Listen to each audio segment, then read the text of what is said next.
ऐसे ही चलता रहा, 1-2 साल चलता रहा। और घर वालों से किसी ने कोई लोग बात तरह तरह की बातें बनाते ही है। ऐसा जीवन जब होता है, कोई कहे इसके जीवन इसके दिमाग में कुछ चल रहा है, कोई कहे ये कोई कहे, किसी ने कहा इसकी शादी कर दो तब ये सही हो जाएगी।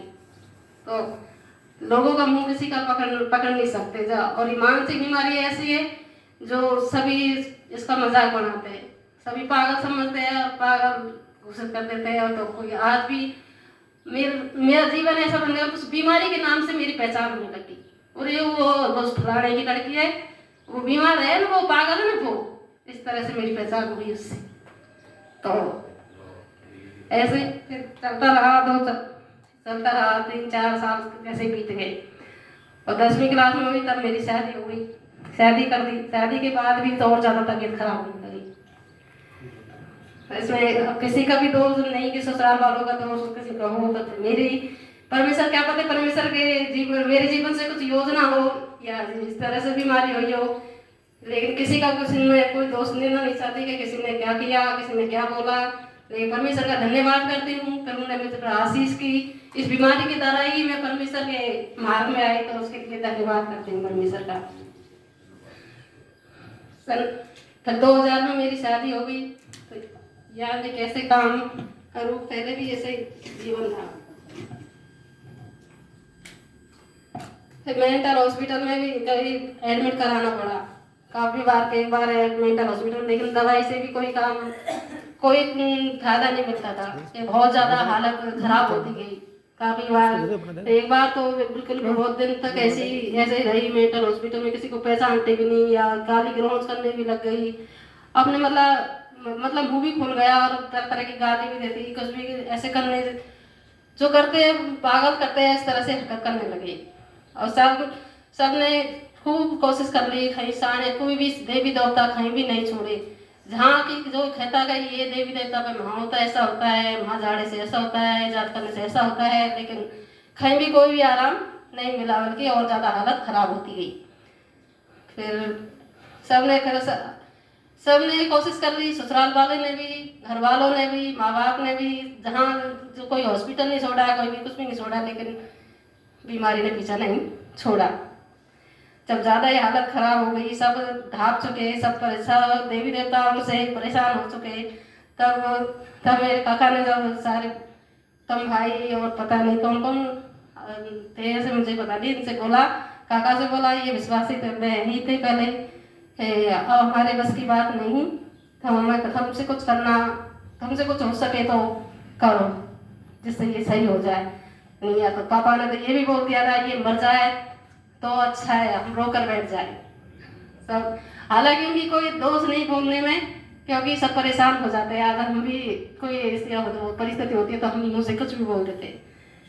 तो सब परेशान हो गए। तो सबने, जब मैं मेंटल हॉस्पिटल में थी तब वहाँ जाकर मुकेश भाई ने, और मुझे याद नहीं कौन कौन गए थे, सबने प्रार्थना की। हालांकि शुरू में तो मेरे कोई समझ में नहीं आई, कोई कार्य नहीं हुआ, लेकिन धीरे धीरे वहाँ से सही होके आई। थोड़े दिन तक जयपुर भी रहा, वहाँ भी प्रार्थना की, तो धीरे धीरे परमेश्वर ने मेरे जीवन में कार्य करना शुरू किया।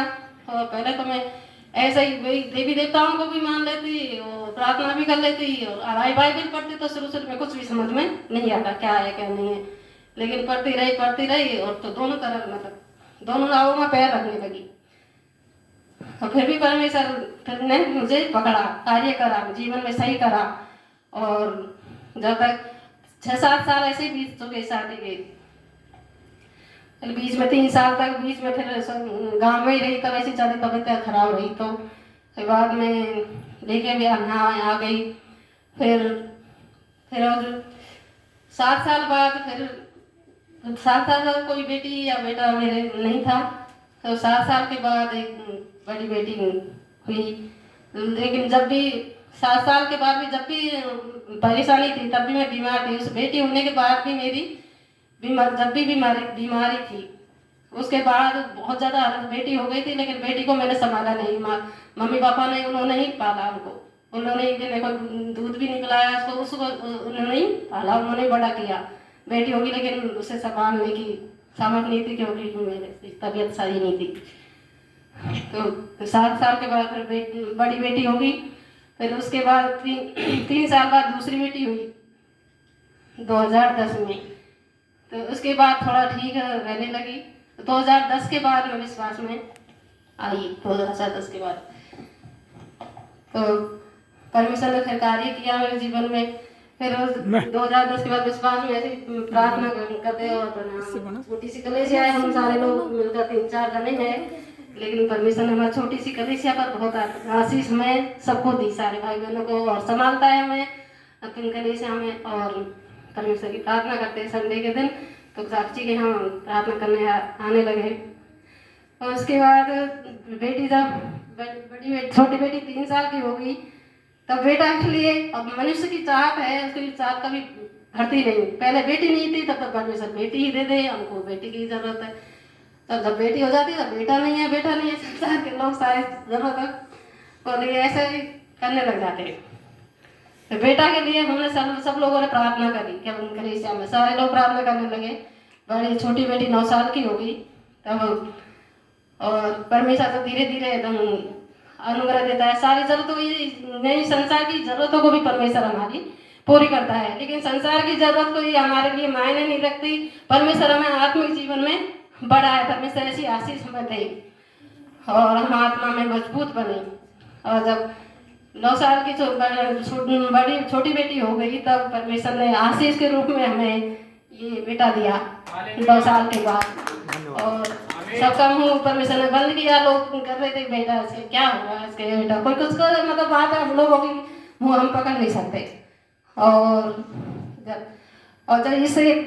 जब ये हुआ नहीं, तब भी मम्मी पापा हमें एक बार जो गांव में है हमारे शहर में, जो कुछ ऐसे जंतर मंतर कुछ करते हैं, उसके लिए वहाँ लेके गए। हालांकि मेरा जाने का मन नहीं था, लेकिन मैं मना नहीं कर सकी उनसे कि मैं नहीं जाऊँ। विरोध करने में मुझे थोड़ा डर लगा।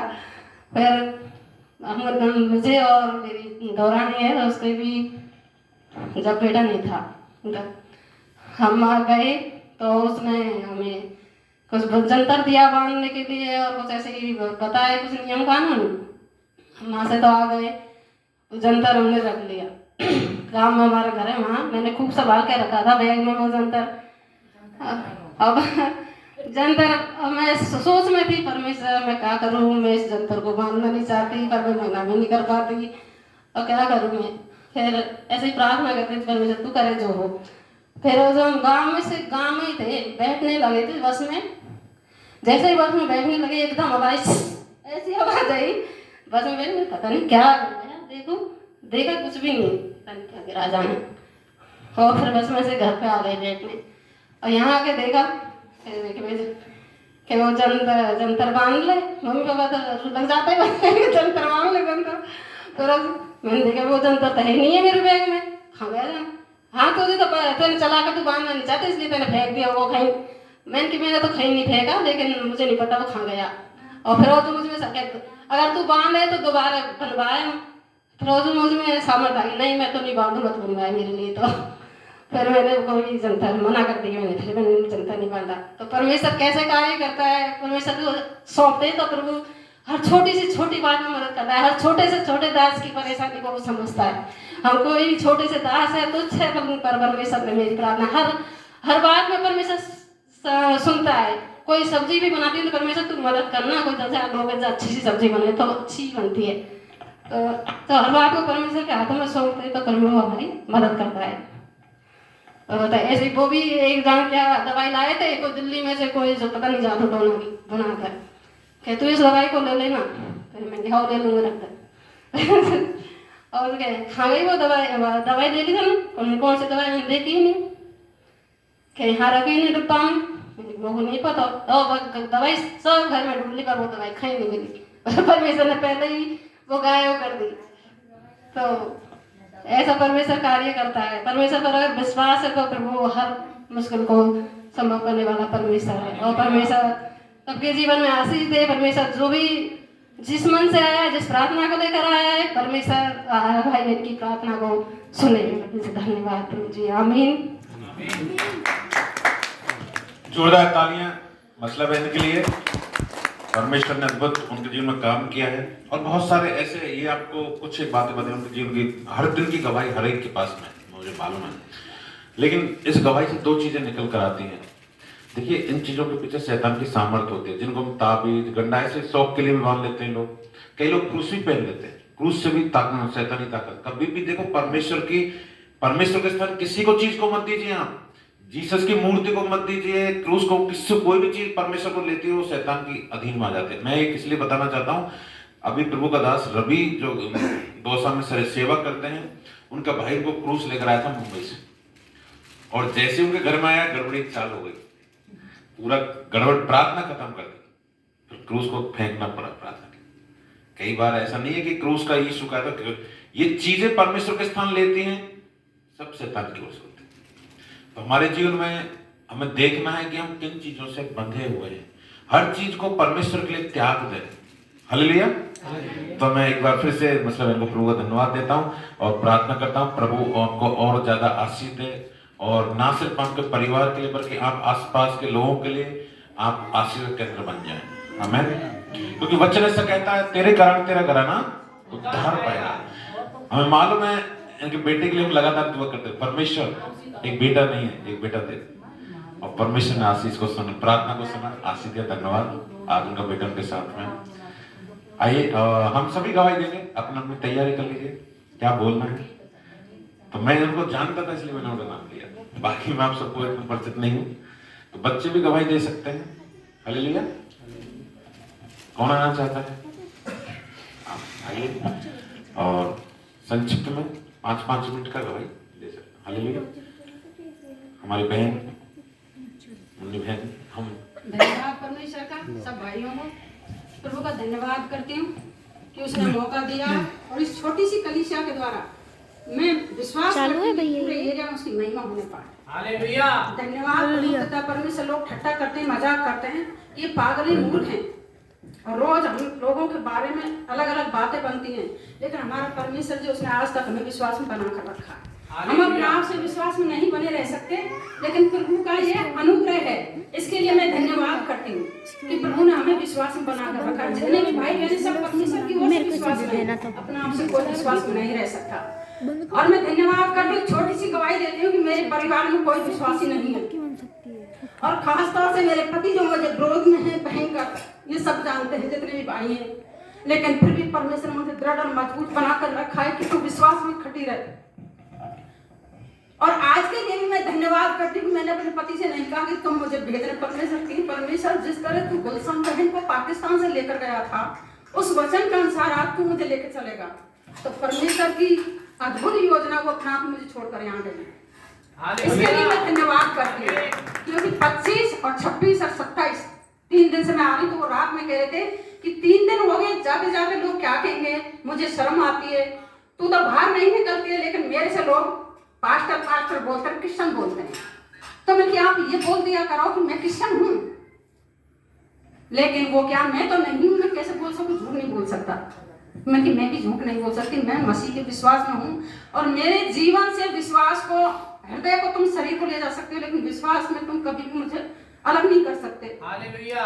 ऐसा तुम्हें क्या मिला है, शायद तुम्हें बाहर से पैसा आता है, मतलब ये आपकी सोच है, क्या सोचते हो हमारे बारे में हम नहीं जानते। लेकिन छोटी सी गवाही है 2020 की, मेरा पूरा परिवार कोरोना में पॉजिटिव आया था, मेरा पति भी था, तो डॉक्टर ने कहा कि आपकी पत्नी का वो करवाओ, वो भी पॉजिटिव आएंगी। तो मैंने की मैं नहीं आऊंगी। फिर मैंने प्रार्थना करी रात में, परमेश्वर जो मिस्र पर तूने जो 10 विपत्तियां डाली, तूने कहा कि मैं तुमसे सच कहता हूँ, अगर कोई मुझ पर विश्वास करता है तो ये विपत्तियां मैं तुम में से एक भी नहीं लगने दूंगी।